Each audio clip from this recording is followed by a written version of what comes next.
Le concept de conscience du Nouveau Testament est de nature plus individuelle et implique trois vérités majeures. Premièrement, la conscience est une capacité donnée par Dieu aux êtres humains de s'auto-évaluer.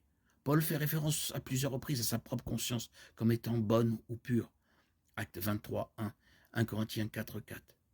Paul a examiné ses propres paroles et ses propres actes et a constaté qu'ils étaient conformes à sa morale et à son système de valeurs, qui était bien sûr basé sur les normes de Dieu. Sa conscience vérifiait l'intégrité de son cœur.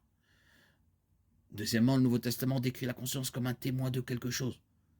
Paul dit que les non-juifs ont une conscience qui témoigne de la présence de la loi de Dieu écrite dans leur cœur, même s'ils n'avaient pas la loi mosaïque. Romains 2, 14, 15.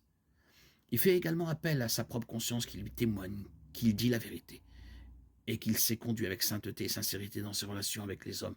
2 Corinthiens 1, 12, Romains 9, 1. Il dit aussi que sa conscience lui dit que ses actions sont évidentes à la fois pour Dieu et pour le témoignage de la conscience des autres hommes. 2 Corinthiens 5, 11.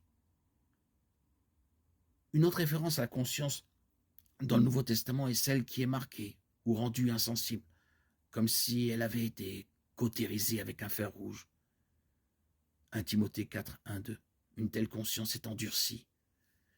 Elle ne ressent plus rien.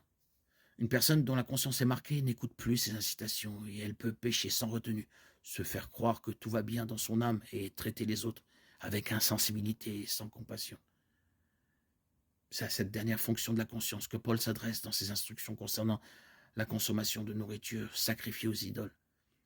Il explique que, puisque les idoles ne sont pas de vrais dieux, ça ne fait aucune différence que de la nourriture leur ait été sacrifiée ou non. Mais certains membres de l'église de Corinthe étaient faibles dans leur compréhension et croyaient que de tels dieux existaient réellement.